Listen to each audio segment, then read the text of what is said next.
Catholic. No, they take you to both places. That's what's interesting about it. It takes you, and our Americans' perception of how the troubles are over is very wrong-headed. Right, right. There's still a wall between the Catholic and the Protestant sections of Belfast. I was there in 1999, and I remember we drove all the way up, from like Donegal and up to the very top, and then came down through Derry.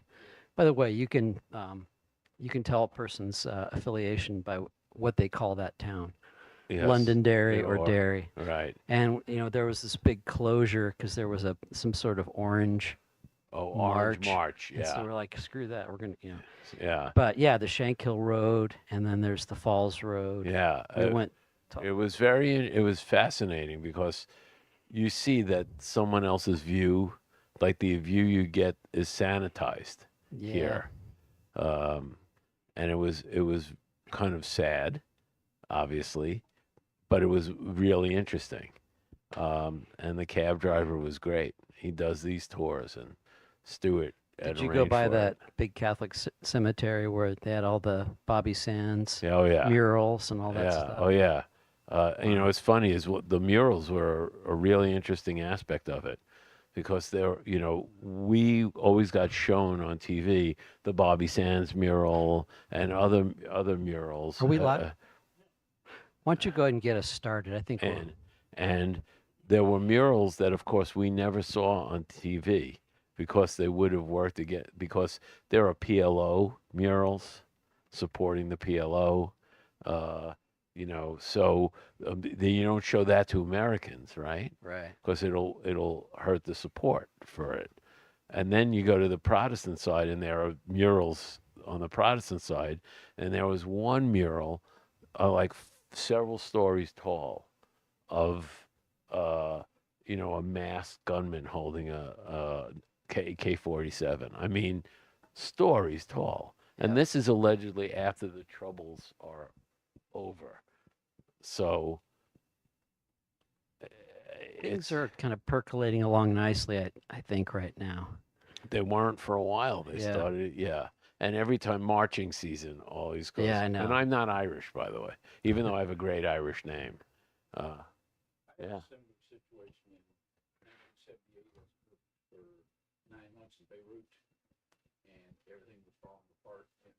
It was once the most beautiful city. Yeah.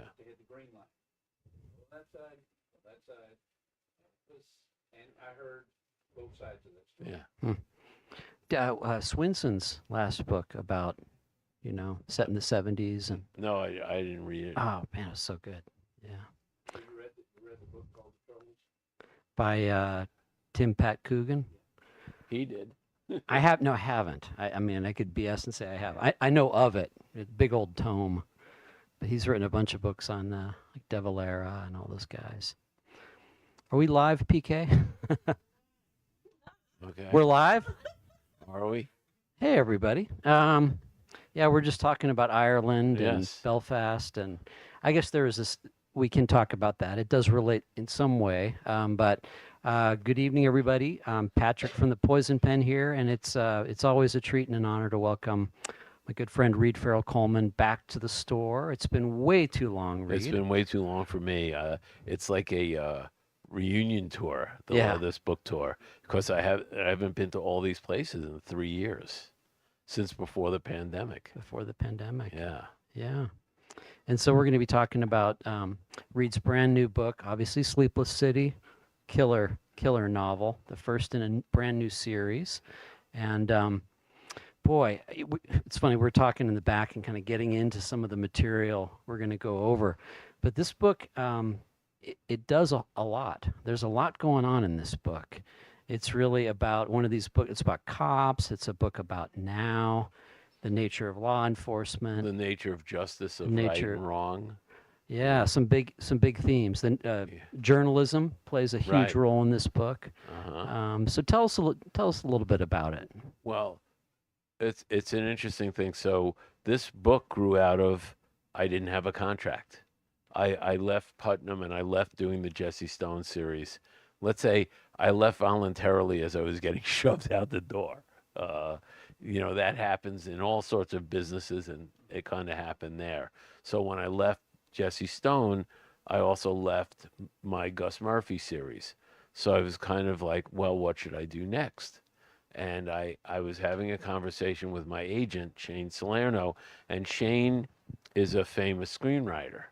So it's not like talking to most agents because he's a very accomplished writer. If you've seen Avatar Way Over the Water, he was one of the screenwriters of that.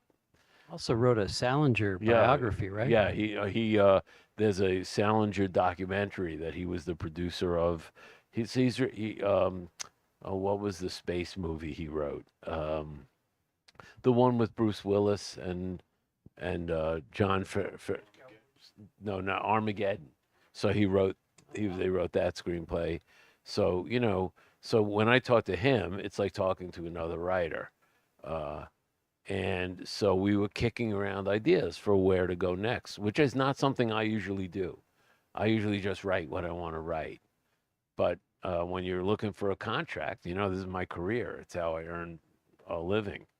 So he came up with this character who is kind of a fixer, Ray Donovan with a badge, uh, but not one who is just cold-hearted. One who has a big heart and cares mostly for the least amongst us. And he's a cop who is not a well-loved cop because, as you probably know if you're mystery readers, um, he Nick Ryan comes from a cop family, 3 generations, like firemen, right? Their family, so he's third generation, and his father testified voluntarily at a corruption hearing. Now he testified against people who were protecting drug uh, lords, but he's a rat, and so the son of a rat is a rat. So he's not. He's a very good detective. He's very good at undercover work, but he's hated as much as his father is. So he's not a beloved cop. Um, and he's done 2 tours in Afghanistan, and he comes home, and he's working as a detective, and there's somebody who gets a criminal, a serial killer, who gets off on a technicality and won't be tried again. And he decides this person needs killing. And when he goes to carry out justice, his world is turned on its ear. And I don't want to give away too much, but he's a very complex character because his tours in Afghanistan, and when you read the book, you'll see there's an incident that takes place in Afghanistan which codifies his beliefs about what's right and what's wrong and what's just and what isn't just. So he's a very conflict. He thinks he knows what right, wrong, and justice are, but as he performs his job, he learns maybe it's not as easy as that. Maybe it's not as sharp and clear as he thought it was. But he has this ability to kind of go into this sort of calm place inside of him. And that's why he's so good at his job. Right. He I does. think we all know people like that who are amazed. I'm sure as a fireman, there were always guys who were in the worst situations were just cool. Yeah, they'd zen out. And that's Nick. He, just as I write in the book, there's the storm and there's the eye of the storm, and Nick is always in the eye. He's always, in fact, he played basketball for Zavarian in Brooklyn and was in the Catholic high school championship game in Madison Square Garden. Cool as could be. I mean, could you imagine, what that's like? And, he's always, and his teammates used to call him Chili because he could zen out. And so that helps qualify him for this job he gets offered. Right. And I mentioned that it's really a book about now in so many different ways throughout the course of the book. And in the back, we were talking a little bit about, can you date sort of this era of time post 9/11 through, say, 2016, maybe? Yeah. That's my date, which I might be off, but, um, and then it kind of ushers in this kind of new era. And I don't know. You talk about New York in particular, that Yes. the vibe on the street was changing a little bit over time. Well, the thing is, after 9/11 resonated, as anybody who was there, it resonated in a way in which very few things have. Uh, I always say there are two times in New York City's history since I was alive that basically stopped the city: Son of Sam and 9/11. I mean, New, New York is a hard city to stop, right? Not even the blackouts really stopped New York City. But Son of Sam, everybody was holding their breath. And then 9/11. Um, and then until the pandemic, basically, like there's pre 9/11 and post 9/11, and then there's pre pandemic and post pandemic. So, so as I was telling Patrick, never in my life have and this is my 32nd published novel. Yes, I will get it right eventually. Um, so I have never let the outside world into my writing. The world I conceive is the world I'm writing about, and I try to actually shut out the noise of the outside world. And in this book, I finished this book just, a few months before the pandemic hit. And then when the pandemic hit, there were certain incidents that happened that I actually changed the book and rewrote parts of the book based upon stuff that happened during the pandemic, and you'll recognize it. And the book is better for it. So it's the only book I've ever written which is really about now. It's about now and the world we live in. Whereas, my other books were, the world in my head, basically, and the world of my childhood, the world I lived in Suffolk County. Um, so that was interesting for me, and I hope it's interesting for readers. Well, it's funny because there are spoilers that we can't give away, but Right, a lot of the stuff is outlined right at the beginning, so we can get into some of this right, stuff. The central premise that's stated very early on is what's one cop going to do against a rigged system, right. and Well, that's one of the themes of the book right, is, you know, uh, and in the prologue of the book is one of the things that I added interesting, to there was no prologue originally, but it needed to be there. And the thing was, one of the recurring themes of the book, and you'll see, is think about this. We've had the war on drugs. I'll use Don Winslow always talks about this. We've had the war on drugs for what, 50 years now? Spent $200 billion on it. And as Don Winslow always says, if this is winning, I'd hate to see losing. So if you're a cop, a drug cop, a narc, right? And you, let's say you have a great record and you've arrested, countless dealers and taken tons of coke or fentanyl off the street. Has it stopped the drug trade? Have the best homicide detectives stopped homicide? You know, being a cop is a reactive job, not a preventive job. So that frustration is also a theme of the book is even if you're the best detective, the best uniform cop, the best cop of any kind, there's how much does that matter? And that's a theme because Nick now matters, and you'll see why he matters. I hope. right, yeah, and it's funny you kind of present him. It's very interesting. You present him as somebody who is a black and white thinker, and who's able to. But as we learn, he's really not. I mean, a lot of the issues that he's dealing with, police brutality comes up as a big theme in the book. Um, uh, yeah, it says most people's moral code featured flexible boundaries. Nick's lines were sharply drawn. Yeah, and I think there's a line in there that most people's moral codes are drawn in flexible shades of gray. Flexible shades Shades of of gray. gray. Right. Whereas, Nick thinks. Then that's always the interesting thing. One of the lessons you learn as a writer is your character. It's often taught as your character has to grow during the course of a book. Like the arc of a book, a character has to grow.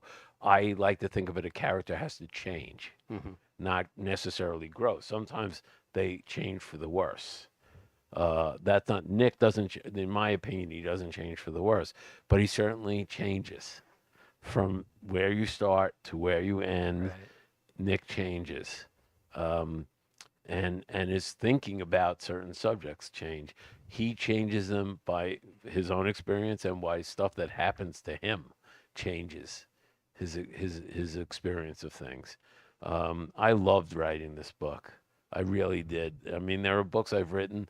I like every book I write, but there are some I love more than others. Like, we all tell our children we love them equal. And I only have two, so it was easy for me to love them equally, and a boy and a girl. So it's, but when you have a big family, right? Inevitably there are some kids you love more than others. Or I have four cats. I love some more than others. Um, um, and this book I really loved because I loved the first book in a series. What's the most fun for a writer is world building. And even though this is New York, and I've written a lot about New York, this is a different New York uh, because Nick has to work sometimes, as I describe it. Nick can work between the grit beneath the city's fingernails, but the next day can be in a certain place, which is the Upper East Side, in a co-op with a view of the 59th Street Bridge. So Nick operates in all sorts of worlds and all Right. sorts of economic classes. So it was kind of fun, to have put him in all these different places. Well, I mean, we learned fairly early on, that w- when he went to war, when he went to Afghanistan, he broke up with, what was her name? Shauna? Shayna, Shayna, right, um, who comes from a wealthy family. right. Tell us a little bit about her and how Yeah, their relationship. well, it's funny because it goes back to 9/11. Uh, Shayna is the daughter of a wealthy financier. Nick is Irish Catholic. She's Jewish. Um, and where they meet is at a memorial for the people who died at the Trade Center for her father's company. So it's a memorial. And Nick's uncle Kenny was one of the employees. So that's why he's there. And the guy who owns the company, his daughter's there, and he holds the door for her. And his breath caught in his throat at the sight of her. And he's never stopped. He went to war, he did 2 tours, and he shows up at her door one day. And she opens the door, and what happens to him? That hasn't gone away. Even though they've dated into their 30s, he sees her, and this is his reaction to her still. So even though they've broken up, and I love that scene. It's early in the book, and writing that was like their writers don't love every scene they write. They have to do work. Um, there are chapters we call work chapters where you have to move the story along. Let's face it, not it. They can't all be gems, but that chapter, like I loved writing that chapter. And she has a bit of a surprise for him, Yes, which well, we will we not will get not give into. that. But No, not give. well, we can talk a little bit about. Let's talk about Ricky Corliss. Sure. You mentioned early on, and by the way, this is a book, as I said, about so many different things. It's about law enforcement. Has anybody misinterpreted this book as being an anti-cop book? Not yet, and it isn't an It anti-cop isn't, book. As absolutely. I did an interview recently in which I said whether you are a defund the policer Yeah. or you have a Blue Lives Matter sticker on your bumper, no one really thinks there shouldn't be police. Of course not. Nobody. Minority communities suffer the most when you take police out. Now that doesn't excuse this. That is in no way an excuse of George Floyd or any of the other killings. That's not. It's not. This is not an apology for any of that. So it's neither an apology for that, nor is it pro. Right, right, Pro. right. What it is my take on reality, and it's my take on Nick's reality. And I also put him in situations I was which going to are say, really difficult. And I think people will look at it and say, he handled that well. Not right. Nick, but me, that I handled it well. And I'm not taking sides. There's an author's note at the end, right? Yeah. Why don't you read the author's note at the end? Me? Yeah, because I'm going to ask to read something. So, Was this in the ARC? yes, it is. It's okay. Author's note. Is Nick Ryan a hero? It's not for me to say. One of the reasons I choose to write crime fiction is that it allows me to place my characters in high stakes situations under stressful circumstances. Situations where they're faced with difficult, sometimes all but impossible, moral decisions. I've certainly done that to Nick in Sleepless City. Yes, indeed. And while the main focus of the novel is entertainment, I hope that as you were reading, you asked yourself what you would have done in Nick's shoes. Yeah. And you don't give him a lot of easy outs, you know? What fun is that? Yeah, right. No, I mean, and you said this is a book about now, right? Mm. And there shouldn't be easy outs now. So, uh, I did an interview today. By the way, when you're on book tour, you do a lot of interviews. So I did an interview today, and someone, said, crime fiction, at the end there. I said, in my books, in the end, sometimes people are not pleased. So I've never written books thinking, what's really important at the end of the book to restore balance to the world. And I quoted Eddie Muller. Do you ever watch Turner Classic Movies? And Eddie Muller is the host of Noir Alley. And I know Eddie. And Eddie and I once did a panel together, and it was on noir. And I said, Eddie, I'm not really a noir writer. I'm a hard-boiled writer. And he said, you're the most noir writer because truth in your books always makes things worse. Yeah, yeah, yeah. So, and It's a good that's high insight. praise. I take that as high praise. So while I have resolution in the book, resolution doesn't always mean, somebody's assumed murdered, right? Right. And 10 years later you find the body. Does that make anything better? Yeah, you can bury the body, but it doesn't. The hurt is still there. So There's that myth of closure. yeah, you know? closure is what a myth. It really is a myth. You remember James Elroy's definition of noir? Oh yeah, can I say Yeah, it? sure. Yeah, on page 1, everybody's fucked, and then things get worse. Yeah, that's quoting James Elroy. It's not. Yeah, but it is a really good definition of noir. Well, getting back to the business about this being a book about the police and about cop culture in a lot of ways, I wanted to ask you about maybe some of the research you did into that world or cops that you might know. But one of the situations with Ricky Corliss early on, he's Ricky Corliss is the pedophile serial killer. right. And if I can I read? Please. Can I borrow this? It's easier. It will be easier for Yeah. me to hold. So fill some time while I find this. Okay, I'm there. Okay, so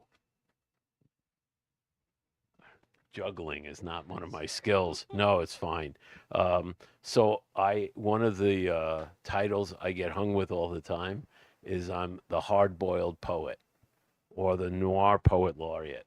So that's a great I mean, I'm very proud to have been called those things. And in Brooklyn, I was called many other things, uh, of which I am less proud. Um, so, one of the things that I really enjoy about that title is that I get to be lyrical about some gruesome things. And this is a section that dir- relates directly to the Ricky Corliss stuff. So, it's very brief because I learned a lesson a long time ago. Leave people wanting more, not less. Leave people smiling and like this instead of snoring. So this is chapter 4, the beginning of chapter 4. Nick had killed before. Killing at a distance was an abstraction. Most of the time, you couldn't hear the screams of the dying.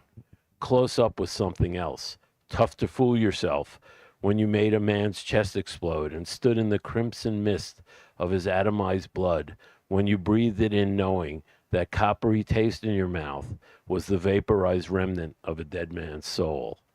This was different. This was an execution, a pale deliverance. No orders from above, no kill or be killed. There was justice and there was right. They weren't always the same thing. Cops learned that the first day on the job. When he looked down at Ricky Corliss, naked and on his knees, Nick didn't know whether what he was doing amounted to justice or right, both or neither. What he knew was that it needed to be done. Nick had dealt with murderers on the street and in war, but very few had earned killing the way Ricky Corliss had. He had kidnapped, tortured, and raped 5 8-year-old boys before burning their wrecked bodies. Perversely, the folds of Ricky Corliss's pink, nearly translucent flesh reminded Nick of a newborn's. Having spent the past half hour alternating between denial and defiance, Corliss was running out of both. Executing him wouldn't be enough. Nick understood that vengeance was inherently disappointing. Death couldn't undo things. It didn't blot out an evil man's existence. It didn't erase him from the pages of history or cleanse the people whom he had touched. What it did was stop one evil man. That would have to suffice. I wish I'd written that. Oh, I did. Well, I mean, the loyalty that that Nick feels to his former partner or his partner. Yes. Is it Pete, safe to tell what happened to Pete because it's fairly Pete, early? Yeah. That's none of the early stuff I give you'll still want to read it anyway to get a fuller version of it. But the guy who trained him to be a detective and his best friend Pete Moretti was the lead detective on Ricky Corliss's case, and he knew the case was weak and planted blood evidence and was found out, so that he was thrown off the job and he committed suicide. He pulled the plug, as Michael Connolly will refer to, or he ate his gun at the MacArthur Inn in Bohemia, across from the airport.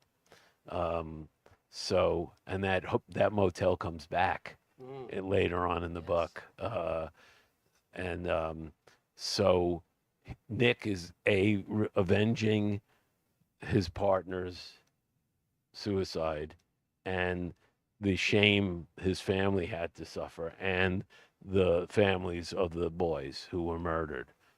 But even then, Nick realizes, even if I do this, what does it accomplish? So it accomplishes one thing. He could never hurt anybody else. So talk about research with the cop culture and some of the. Well, it's funny when new writers will come up to me and say, "Well, how do you get cops to talk to you?" And I said, the trick is getting them to shut up. It's not getting them to talk to you, right? You go to a cop bar or, buy them a beer, and cops will tell you endless stories, and that's fine. But the thing for me, and it's true about all the research, the human research I do, is I'm not interested in the stories. Right? Cops will tell you endless stories, and they're funny, and you drink a little, and they get really funny. and they're great.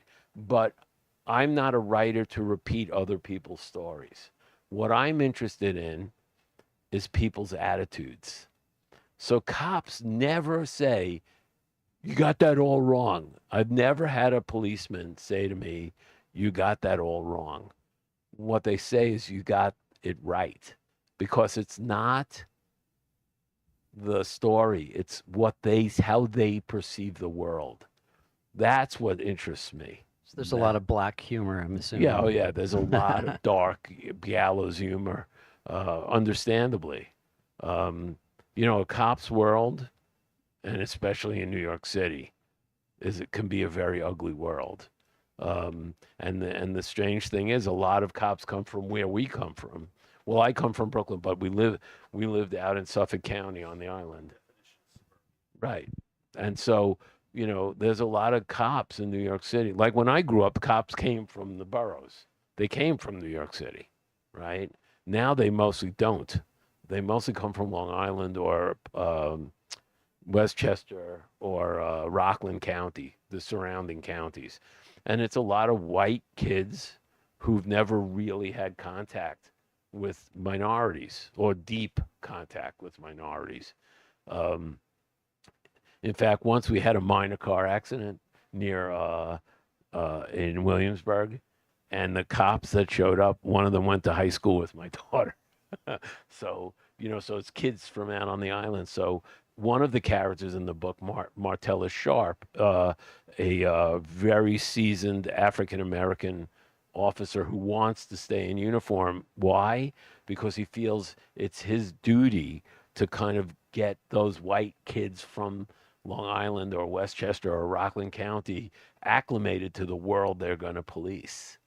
He's kind Um, of the bodhisattva of police. yeah, he's also one of the moral voices in the book. And he worked with Ryan's All of the father. all the Yeah, Ryans, and yeah. we haven't mentioned Sean yet. Oh, He's he's the had some black sheep. trouble, He's the black sheep in the family. but Yeah, also a cop. yeah. Yeah, He's from a cop family. he's from a cop family. Yeah. I mentioned at the beginning. This is. Let's talk a little bit about um, the. I don't know. I don't even know how to bring this up, but we're in the post-truth era. Right. When it comes to so many things. We were talking in the back about this is a book that has to do with journalism and conspiracy theories and just Yeah, all there's the a batshit stuff that we yeah. deal with these days. There's a character in the book who Nick knows, who's is his secondary character, but who I love, and his name is Lenny Feld, and he lives in the basement of a synagogue on Ocean Parkway in Brooklyn, and across from the cemetery in which his wife and daughter are buried.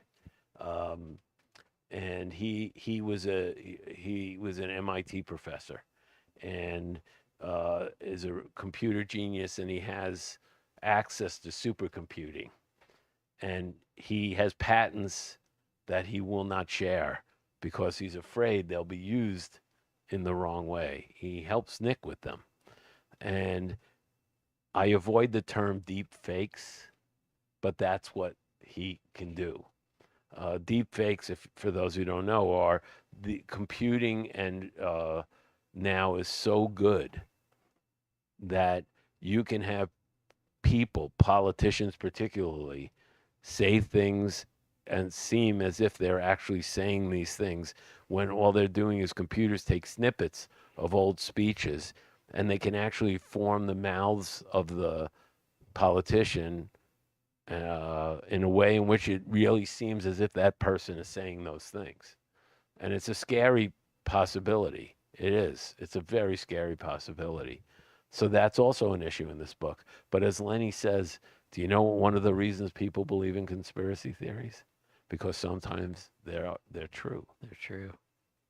So, I mean, this is a book about a lot of things. Yeah. But I just say one thing? Nick is a very cool character. I have to say we're having a serious talk because he and I always get into these deep conversations. No, but But he's a badass. he's a badass action character, like he was described with a degree in psychology, I yes, should add. from Brooklyn College. Yes. but as Complicated. yeah, he's a complicated guy. But you know who I thought about as I was writing him? Steve McQueen. Like he's part Steve McQueen in Bullet, and he's part Jack Reacher, and he drives a '69 GTO, and he has a classic Norton motorcycle. Yeah. You know, so he's a cool, and he's a character I could write for 10 or 20 books. I I was mean, he thinking really, Lee Marvin, yeah. you I know, mean, that's always or great. Robert Ryan. These guys that were all had PTSD from the war and Yeah. were all Yeah, see, he effed up. doesn't see that's the thing about Nick that I wanted to avoid. He doesn't have PTSD. That's been done and it's done Yeah. better than I could do it. So Nick is the other side of it. He comes back and I know what's right and wrong. He's not as Nick says in the book, some of my brothers and sisters who came home from the war were more scrambled than Humpty Dumpty. Uh, but Nick has gone the other route.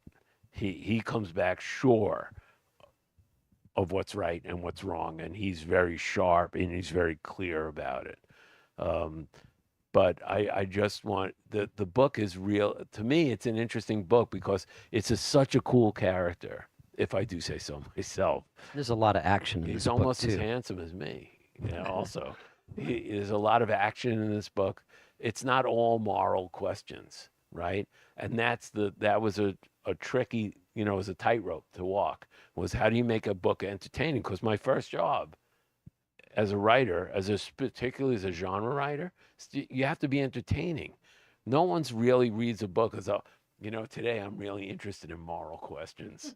you know, philosophy was one of my majors, and I never woke up and said, you know why I want to go to school today? I really want to think about Descartes, you know. Um, so I try because we always get in these deep conversations, and it is what interests me about the book is that. But Nick is also a very cool character, Yeah. and I wish I had his GTO.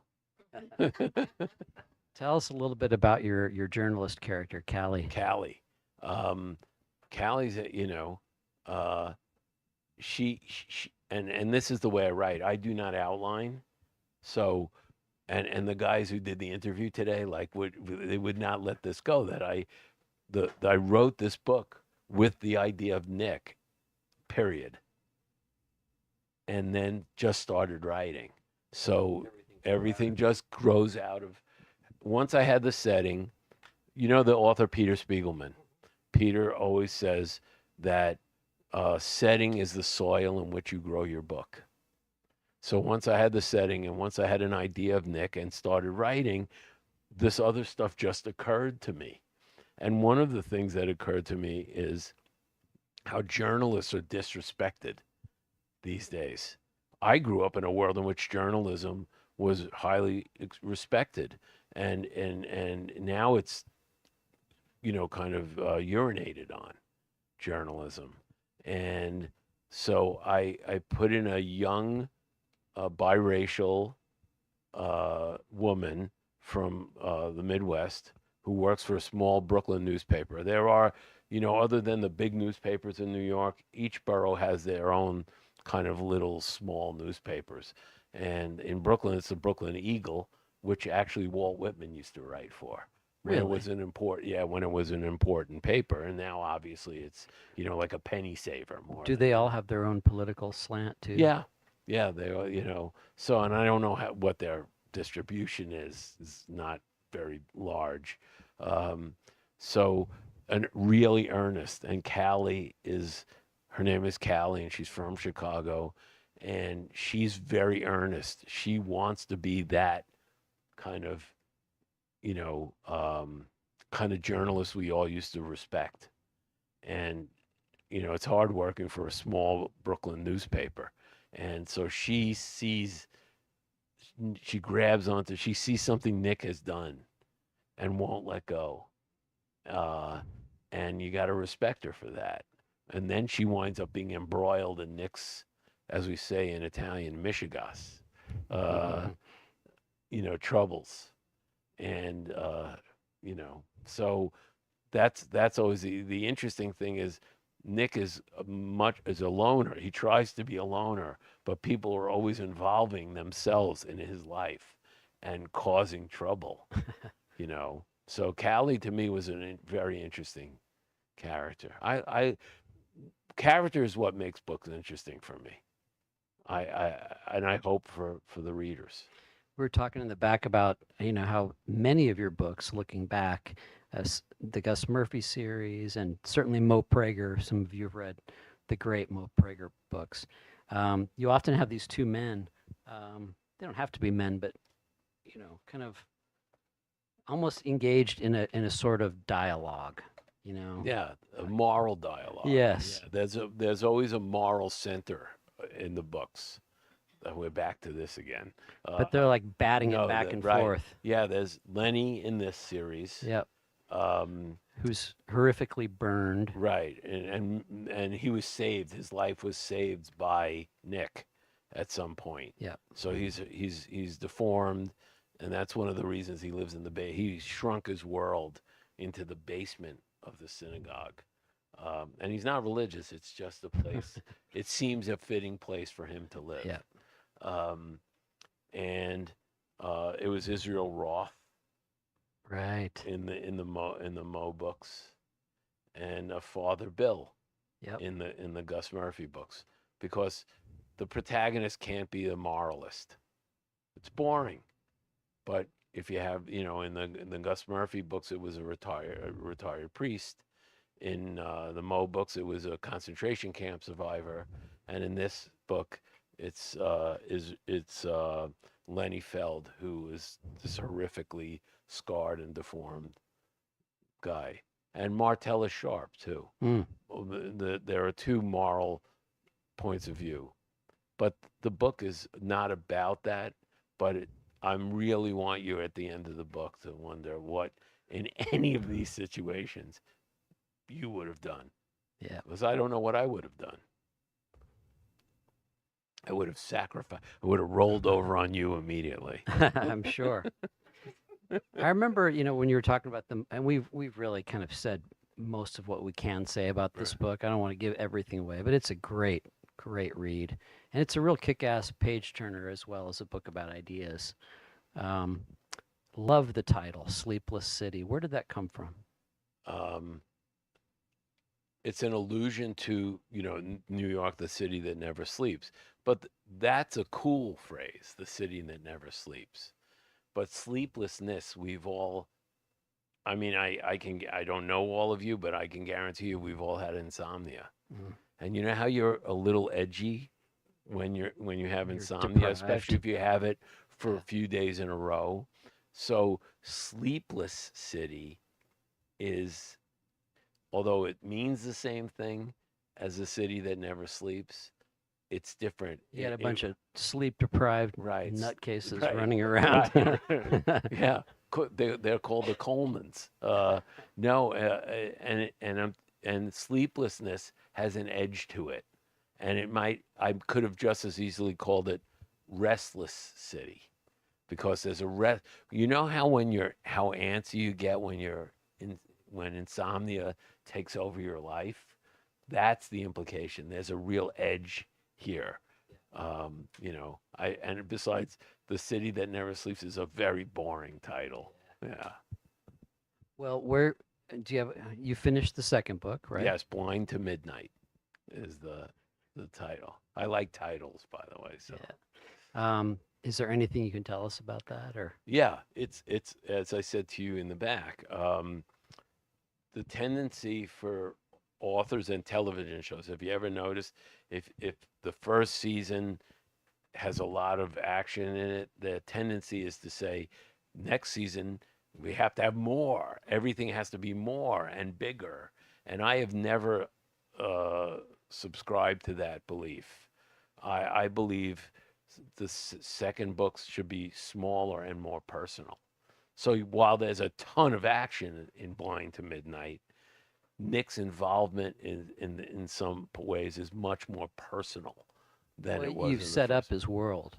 by Right. now in the first book. Right. So you don't have to do all that in the Right. second book. Right. Now I also know the third I have in my head the third book, and if I get a contract, as hopefully I will, I hope I get a contract to do 20 of these books because the world I have made will lend itself to. And then also we've left out one really, the mysterious blonde woman character. Yes. Well, we're not going to say too much about her, but there's lots of I've set up a world in which I could write endless books about Nick. So, you know, Well, I mentioned Gus Murphy, character that near and dear to my heart and a lot of your readers. Um, I understand that you have finished a third one. I have finished a third. Will we It's see it? called All Buried Things. And I hope we'll see it. I mean, someday we'll see it. I can't say when and I can't say who will publish it, but it'll be out there someday. He was too good a character and the people love those books too much to ignore them. And I had to finish that book. Today, with the interview today, somebody said, "Have you ever started a book and then just left it?" And I said, "No. Like if I have now I have 32 published novels, but I've written three that didn't get published, like in between there, over the course of the years." Um, because if I have an idea that I think this is one of the bad things about not outlining because it's only when you get to the end of a book do you realize, oh, that idea didn't quite sustain 300 pages. So, but it's worth the risk to me because if I don't know what's coming next, and I'm excited by it, my theory is the reader will be excited by it. Do you have any temptation to kind of dip back into Moe's world at all? Or Um, is that done? no, I've written several short stories in which Mo is featured. Uh, because Mo is an interesting character. It's always here we are again, as I said in one of my interviews. I've lived by a very simple motto: it's the character, stupid.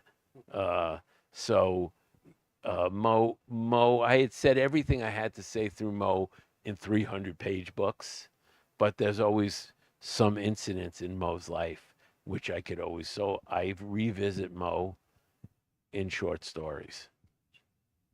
Before we open it up to questions, there was an incident, and I'm misremembering it, but involving gunplay in your biography that Oh, you witnessed. yeah, And it's when I was 15 years old. do you mind telling that story? Sure, when I was in Sheepshead Bay, when I was 15 years old, I was working at Baskin Robbins, and there's an area near where I grew up called Sheepshead Bay, and it's like basically a fishing village.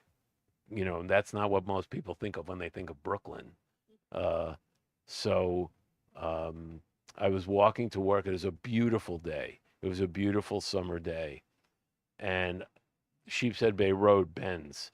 It comes north and then it bends towards the bay, towards the water, and that called the elbow in Sheepshead Bay Road, and I'm at the elbow of Sheepshead Bay Road, and I hear a gunshot. Now, don't ask me how I knew it was a gunshot. I knew it wasn't a firecracker, and I knew it wasn't a truck backfiring. And like an idiot, I ran towards it. 15 years old, 15-year-olds are not the brightest people on earth. So I run towards it, and I get to the post office, and I see a kind of middle-aged man who would be younger than I am now, but a middle-aged man in shorts, a white shirt, a white button-down shirt, uh, socks and sandals fall off the sidewalk into the street. And he's got a literally a dime-sized red dot in his abdomen.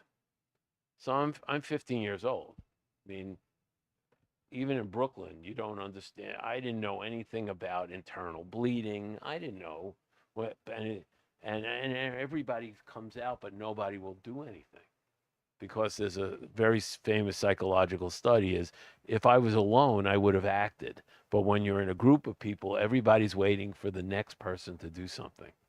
So for a few minutes, not minutes, it felt like minutes. For a few seconds, everybody just stopped and stared and looked at each other. And then somebody came out of the post office and put a something on, like a sweater or something, under his head. And a minute or two later, it's near Coney Island Hospital. I grew up in Coney Island, and the ambulance comes, and they come out and they start trying. They check his heart, and they look and they feel his abdomen, right? Which I didn't understand why, but it was hard. It was hard because there was a lot of blood in there, and then his chest starts heaving like crazy. They put him on the gurney, and they're doing the Benzie bag thing, the squeezing, and his chest stops, and I'd never seen anybody die before, but you knew he was dead.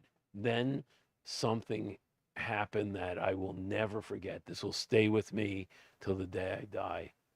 They took his sandal and his left sandal and his sock off, dropped him on the sidewalk, and ran a tongue depressor along the bottom of his left foot. So I never understood what that was about. Now, my wife's an occupational therapist, and she explained to me that what they were doing was checking for something called the Babinski reflex. And she explained there are only two people who don't have Babinski reflexes: newborns and the dead. So that's one of the ways that they check to make sure that he was dead. Right, that's right. If you rub that, right. And if your toes don't curl, yeah, you're either a newborn or you're dead. And so, and then that image of the ambulance pulling away and his sock and sandal laying on the sidewalk. Yeah, it was really, you can imagine in the mind of a 15-year-old. And of course, now they would never have taken him away. They would have waited because they were sure he was dead. They would have waited for the cops to come. You know, uh, that would be evidence. What was the Babinski? Babinski, Babinski reflex. I was going to say that's not exactly a sexy title, but No, and for a book. obviously the doctor who discovered it was named Babinski. Yeah. So, so I tell my wife, the only reason I married you was so you could explain that to me. But that obviously colored. I also had a friend in 8th grade who was stabbed through the heart and killed. And what happened is that obviously had a profound effect on me, even if after suppressing the memory for many years. It's because what it showed me was that serious crime is not funny. I mean, there are people who write funny crime books. Now, that doesn't mean there's no humor in my books, but the part about the violence is not funny to me. Did you see who shot the No, gun? no, it's never been. It's still an open case. Really? Yeah, it's still an open case. You What wrote hap- an essay about that, didn't you? Yeah, called "No Roses for Bubby," Yes. about how there's crime that seems funny, and then there's crimes that my mother's parents, who emigrated from the Ukraine, owned a mom and pop store in Hell's Kitchen in Manhattan, and that was a territory run by Dutch Schultz. Oh yeah. And Dutch Schultz had a crush on my grandmother, which was hard for me to believe, because she was an old Russian lady by the time I was, She was and, hot back in her day. Yeah, right? Miss Stettel of 1898, and he